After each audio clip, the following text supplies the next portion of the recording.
ಕಾವೇರಿ ನೀರಿನ ವಿಚಾರಣೆಯನ್ನ ನಡೆಸ್ತಾ ಇರುವಂತಹ ಸುಪ್ರೀಂ ಕೋರ್ಟ್ನ ನ್ಯಾಯಪೀಠದ ಬದಲಾವಣೆಗೆ ಬಿಜೆಪಿ ರಾಜ್ಯಾಧ್ಯಕ್ಷ ಬಿಎಸ್ ಯಡಿಯೂರಪ್ಪ ಆಗ್ರಹಿಸಿದ್ದಾರೆ. ನವದೆಹಲಿಯಲ್ಲಿ ಮಾತನಾಡಿದಂತಹ ಬಿಎಸ್ ಯಡಿಯೂರಪ್ಪನವರು ಸುಪ್ರೀಂ ಕೋರ್ಟ್ನ ಮುಖ್ಯ ನ್ಯಾಯಮೂರ್ತಿಗಳಿಗೆ ರಾಜ್ಯ ಸರ್ಕಾರ ಮನವಿಯನ್ನ ಮಾಡಬೇಕು. ಪೀಠ ಬದಲಾವಣೆಯಾಗದೆ ಹೊರತು ರಾಜ್ಯಕ್ಕೆ ನ್ಯಾಯ ಸಿಗಲು ಸಾಧ್ಯವಿಲ್ಲ ಅಂತ ಬಿಎಸ್ವೈ ಹೇಳಿದ್ರು. ಯಾವುದೇ ಕಾರಣಕ್ಕೂ ಕೂಡ ನೀರು ಬಿಡಬಾರದು. ಕೇಂದ್ರ ಸಚಿವೆ ಉಮಾಭಾರತಿ ಅವರನ್ನ ಭೇಟಿ ಮಾಡಿ ರಾಜ್ಯದ ಸ್ಥಿತಿಗತಿಯನ್ನ ವಿವರಿಸ್ತೇವೆ ಅಂತ ತಿಳಿಸಿದ್ರು. ವಿಧಾನಮಂಡಲದಲ್ಲಿ ನಾವೇನ್ ತೀರ್ಮಾನವನ್ನು ತಗೊಂಡಿದ್ದೇವೆ ಆ ತೀರ್ಮಾನಕ್ಕೆ ನೀವು ಬದ್ಧರಾಗಬೇಕು. ಸರ್ಕಾರ ಯಾವ ಕಾರಣಕ್ಕೂ ಸಹ ನೀವು ನೀರು ಬಿಡ್ತೇವೆ ಅನ್ನುವಂತ ಯೋಚನೆಯನ್ನ ಮಾಡಕ್ ಕೂಡದು. ಅದಕ್ಕೆ ನಮ್ಮ ಸಹಮತ ಇಲ್ಲ.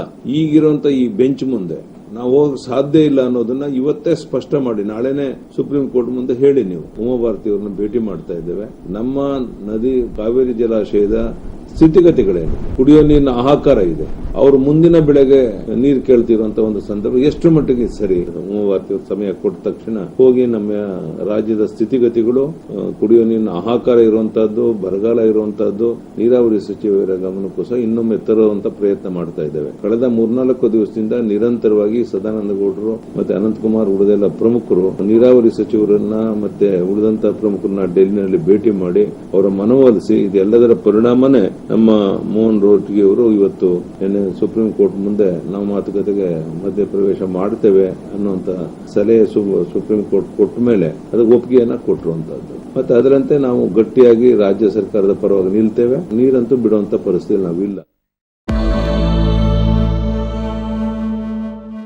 ನ್ಯಾಯಾಲಯ ತನ್ನ ಹಠಕ್ಕೆ ಬಿದ್ದಂಗೆ ಕಾಣಿಸ್ತು. ಕರ್ನಾಟಕದ ವಾದವನ್ನ ಹೆಚ್ಚು ಕಡಿಮೆ ಕೇಳಲಿಲ್ಲ.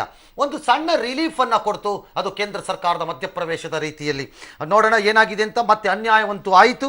ತಮಿಳುನಾಡಿಗೆ 3 ದಿನದಲ್ಲಿ 18,000 ಕ್ಯೂಸೆಕ್ ನೀರನ್ನ. ಕೋರ್ಟ್ ತೀರ್ಪು ಬಂದ ಹಿನ್ನೆಲೆಯಲ್ಲಿ ಮಂಡ್ಯದಲ್ಲಿ ಪ್ರತಿಭಟನೆ ಮತ್ತೆ ಆರಂಭವಾಗಿದೆ. ಮತ್ತೆ ನೀರು ಬಿಡುವಂತೆ ಕೋರ್ಟ್ ಆದೇಶವನ್ನ ಮಾಡಿರುವಂತಹ ಹಿನ್ನೆಲೆಯಲ್ಲಿ ಮಂಡ್ಯದಲ್ಲಿ ರಾಷ್ಟ್ರೀಯ ಹೆದ್ದಾರಿಯನ್ನ ತಡೆದು ಪ್ರತಿಭಟನೆಯನ್ನ ಮಾಡ್ತಾ ಇದ್ದಾರೆ.